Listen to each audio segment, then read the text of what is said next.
What's up, y'all? It's your girl Sakina, and I'm back for another review. This is my review for Insecure. This is season 5, episode 1. This is the series finale season, and I'm just... ooh-wee, y'all. This is literally one of my favorite shows. I can watch Insecure over and over and over again. I can quote lines.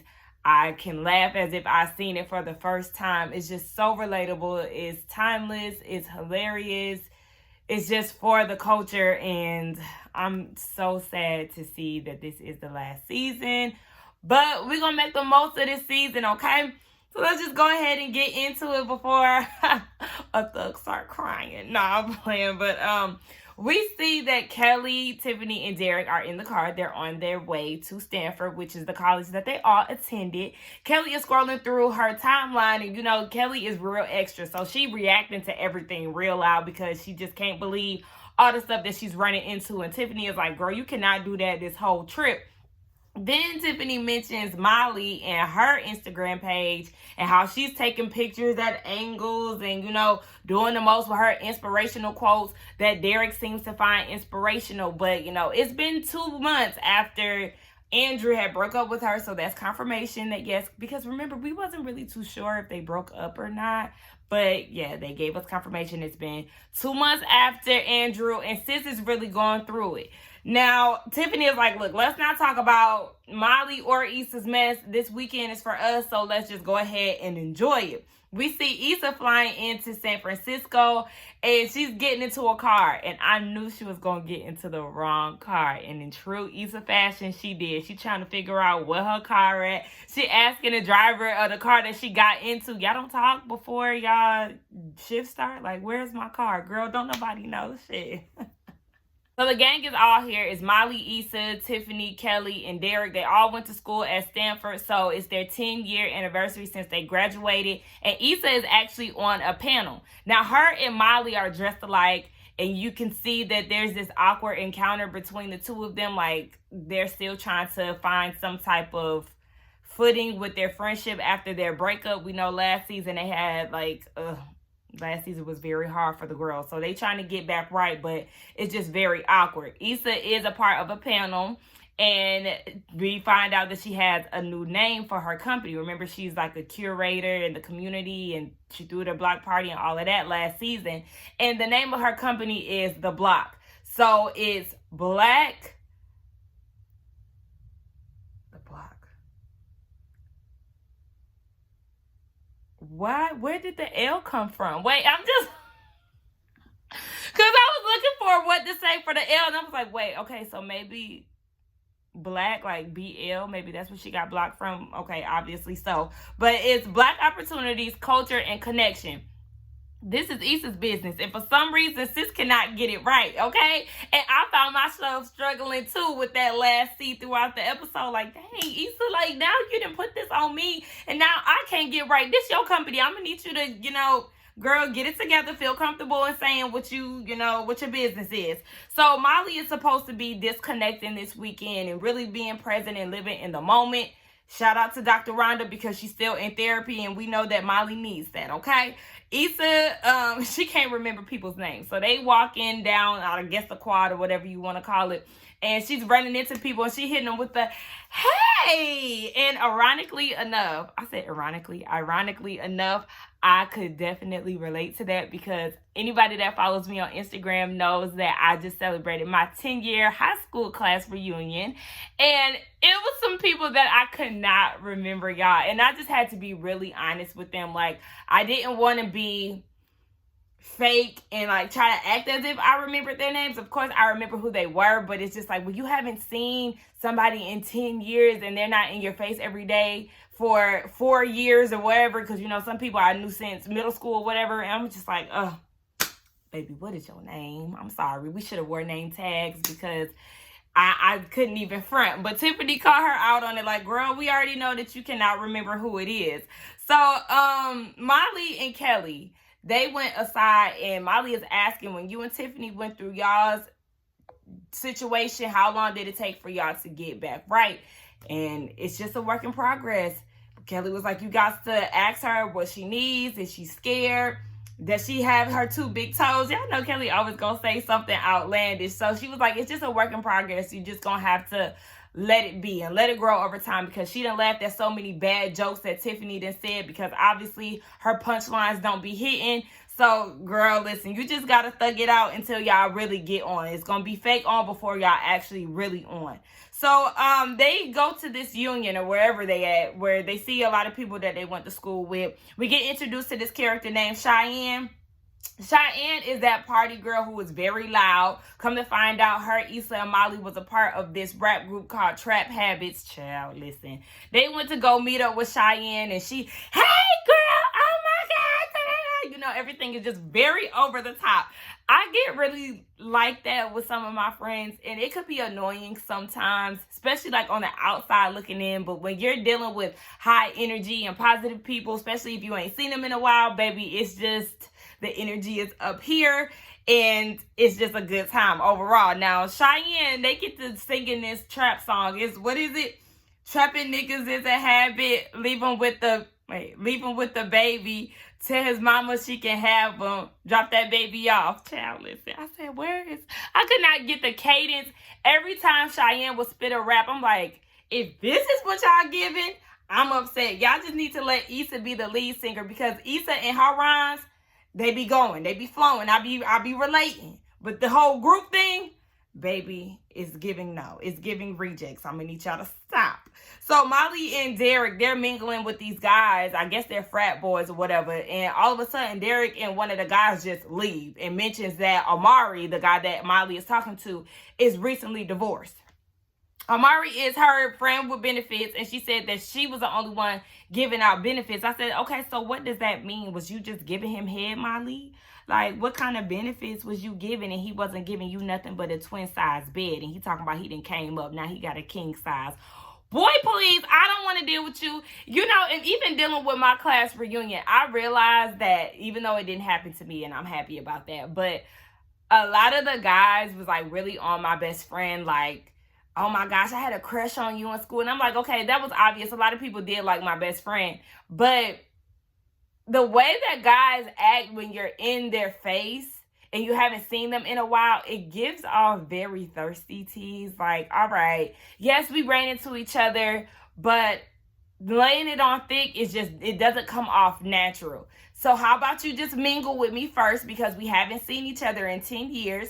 And then I can gauge whether or not you're somebody that I want to entertain at this part of my life. You know, maybe I can give you my number. Maybe we can catch up, go on a date or whatever. We can start from there. But like the way that guys just lay it on thick immediately, it doesn't seem genuine, and it's giving you just want to fuck, and I'm going to need you to back up. Like I just made that observation this weekend, and looking at Omari, I was like, okay, niggas be doing the most when they see you and they ain't seen you in a minute. So Kelly is upset because they were going through this yearbook earlier on, or I think it was the yearbook or whatever, and she's noticing that I don't know how to pronounce it, but it's basically like a memorial, but not for dead people, child. Listen, okay, don't come for me. But yeah, she's seeing how she's being remembered at the school, and they're like, she always used to carry a purse. She's guaranteed to make you laugh. She had a good stanky leg, and she was like, what? Why is they playing me like this? Like, this is how I'm remembered? So then the DJ start playing stanky leg, and here come party girl Cheyenne. Her, Tiffany, and Kelly, they trying to stanky leg, but Kelly really couldn't even get into it. And she was like, I'm way more than this. And you can tell that Kelly is going through like a personality struggle, or not personality struggle, but like more like an identity struggle, because she said when they were looking at the yearbook earlier on in the episode that, you know, she was going to go off the grid and she was going to try some personalities. And we know it's a joking thing with Kelly, but you can really tell, especially throughout the episode, that she is having a struggle with her identity and how people are perceiving her. So we see that Issa is at the hotel, and we see Mirror Bitch, you know, throwback Issa in her college days. She got braces and she got twists in her hair, and they trying to catch up with each other. So they, you know, with her braces, she was like, let me see them teeth. Let me see them teeth. Hey, show me how you eat. That was so funny to me. But we learned some things about Issa from her college days. She obviously had a crush on T-Pain. She thought he was fine with his locks, and she was like, no, I ain't met him yet, but we still got time.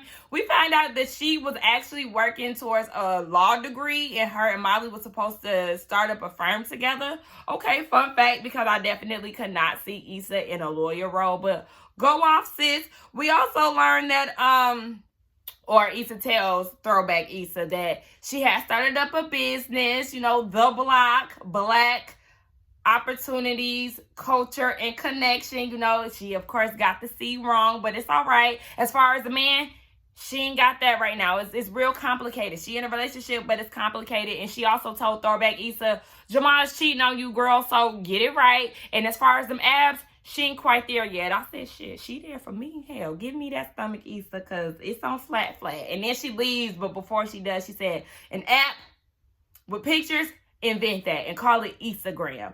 And Throwback Issa was like, what's the app? Oh my gosh.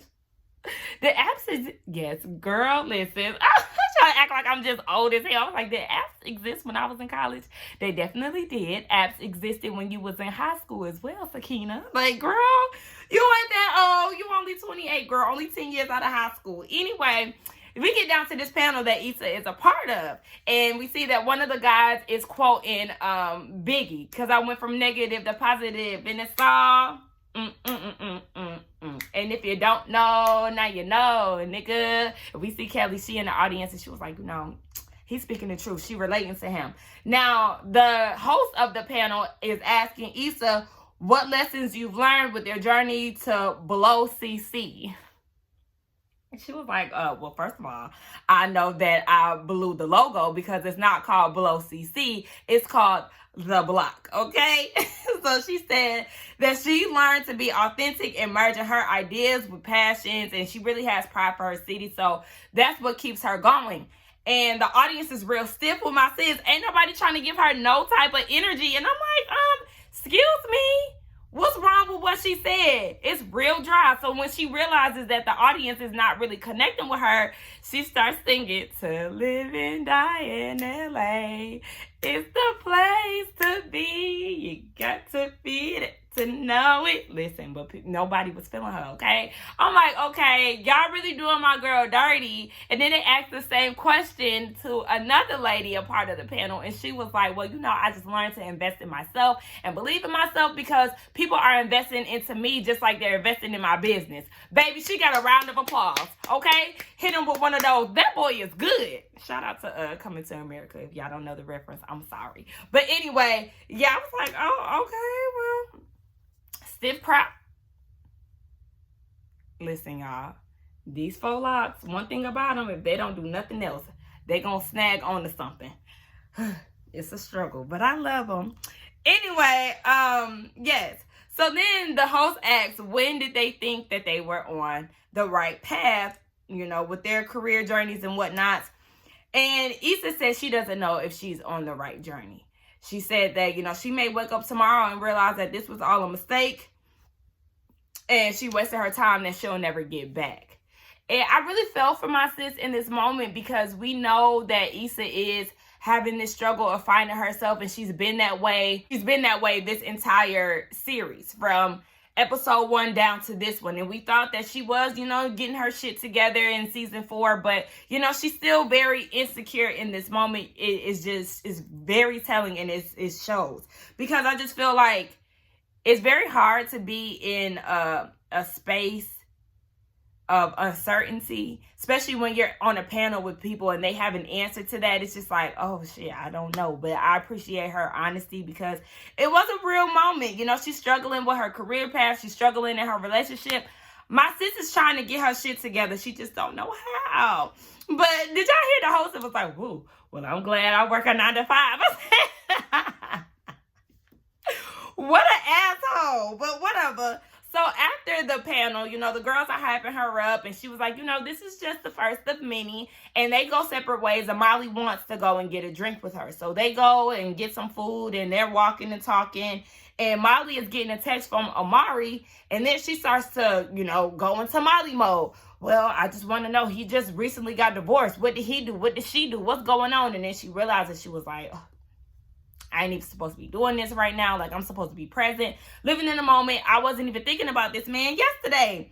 But you could tell that Issa really wasn't trying to give her any energy in regards to him. Like, I don't know if it's just her setting boundaries within their relationship, or if she's just trying to avoid conflict because they are still on rocky grounds and they trying to, you know, get back to normal. So she said that Issa said that the panel is reminding her that she really ain't where she thought she was. She's in her 30s and she's plumbing toilets and she's doing Lyft, and she doesn't really have that much control in her life, even in her relationship. So things are just very awkward and odd for her right now, and for Molly. So they're sitting down and they're eating and they're not really having too much conversation. This guy comes by and gives them a flyer to come out to a party. And Molly asks, like, are we going to be okay? And Issa really didn't give her an answer. So we don't know. This is just a gray area between the two of them, right? So they get a text message from Cheyenne. They get invited to this party. So they on their way. Now they in the car and they listening to Dream. I love yo girl. Hey, take me back to high school. See, that song takes some people back to college, but that take me back to high school. Shout out to Dream. But anyway, you know, they dancing and all of that. And Kelly is in her feelings because the band did not give her a proper tribute and all of that. And she said that one of the band members was like, you know, I remember that you was allergic to kale, but she's like, that's all that you remember? Did you forget that I used to take your Mandarin test for you?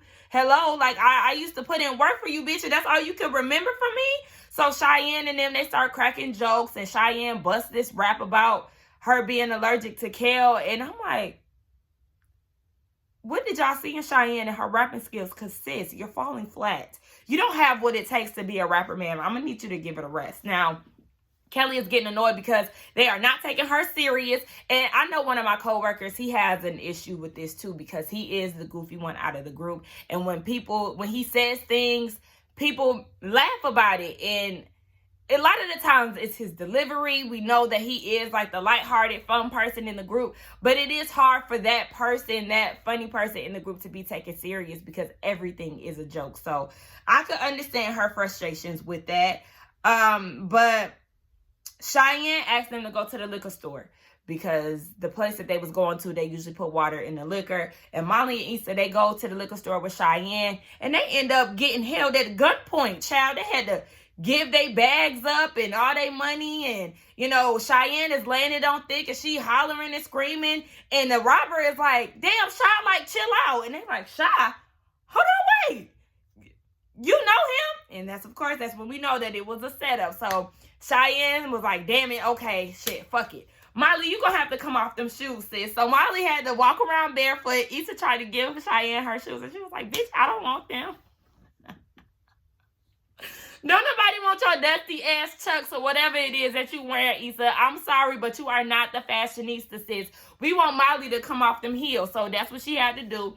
And then they get back in the car with Tiffany and Kelly. And they're like, Molly, where your shoes at? And where the liquor? Like, what's going on? And they was like, Cheyenne robbed this child. She set us up. Yeah, we got robbed. And they wasn't really believing her, but they was like, no, really. And they start cracking up about their reactions to what happened. And, you know, it was just a good time. You could tell that this is bringing Issa and Molly back together. And just to see the four girls back together, it was a good little scene. I love that moment. But we hear Molly talking about, like, you know, somebody being a good friend. It's like a voiceover.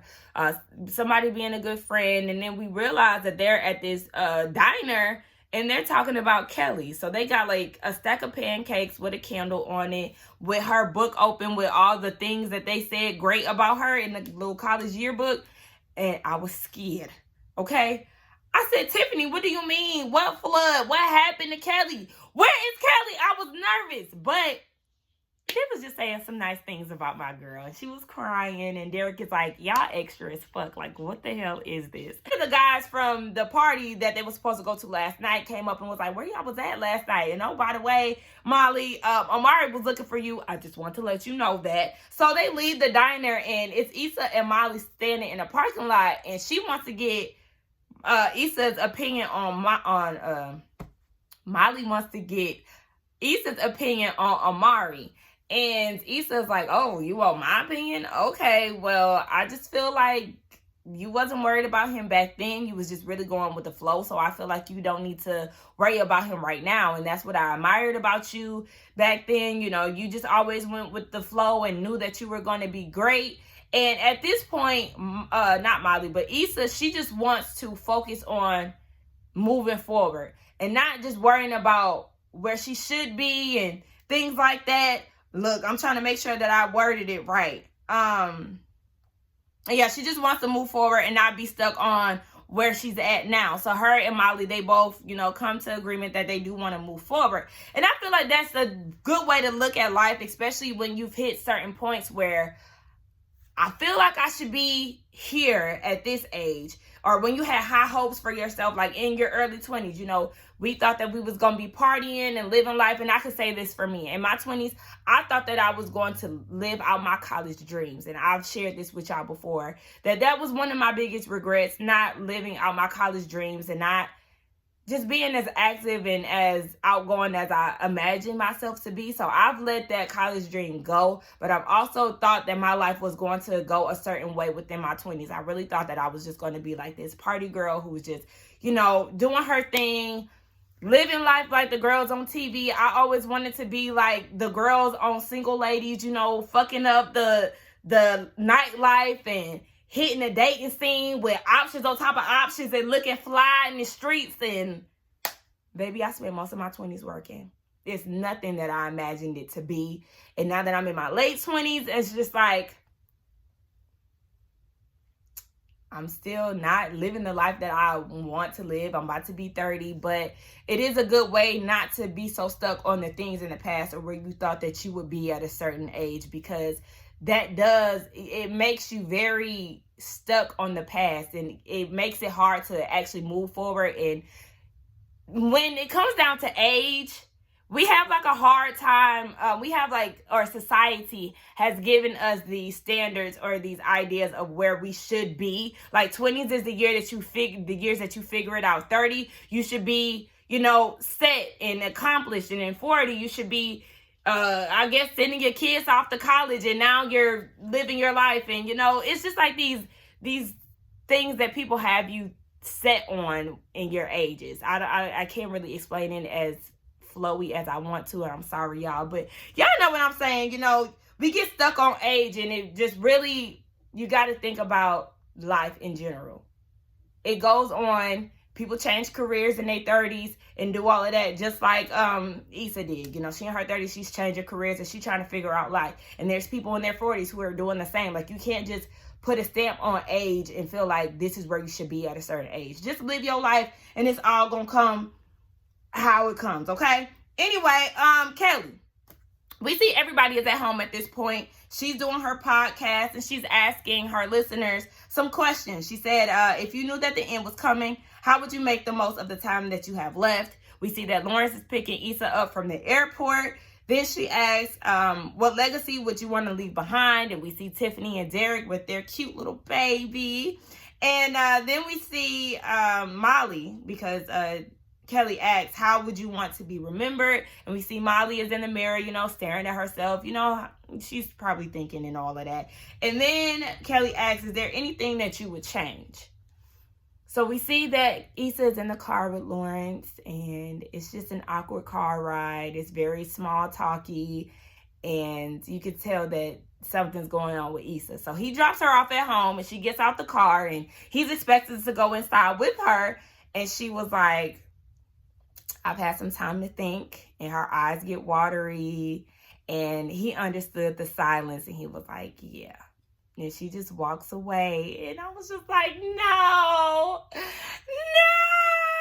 because the timing for Issa and Lawrence is just never right, and I hate that for them, because when they were on a good path, you know, she had the block party, and she's a cultural curator and all of that, and he's the tech guy who was moving on up and going to San Fran, and he has to move, and he has a baby on the way, and it's just so complicated for them, and they just can never seem to get right. And I hate that for them, because when they were together, he wasn't working and she was in an unhappy place. And they were just going through the motions of their relationship. So now to see them actually with their shit together or semi together and shit just ain't right, it's not the right time. It's like, I don't think that it's ever going to be a right time for Issa and Lauren. So yeah, it looks like she broke up with him earlier in the season. We don't know what that's going to look like mid-season or at the end of the season, but I don't want to really make predictions of what's to come with this season. I just really want to watch it and see how everything unfolds. I do like the opening of this season. I think that this was a good first episode. I think we're going to get a lot more of Kelly trying to figure out who she is and more deeper into her character like we did last season with Tiffany and her postpartum. So I think this is Kelly's season. And we always wanted to see more of Kelly. So I think that this is a good idea. I just hate that it had to be the last season for us to see more of Kelly. But anyway, y'all let me know y'all thoughts about this review along with the episode. Let's get down in the comments and talk. Don't forget to like, comment, and subscribe to my channel. And I will see y'all in the next one. Bye.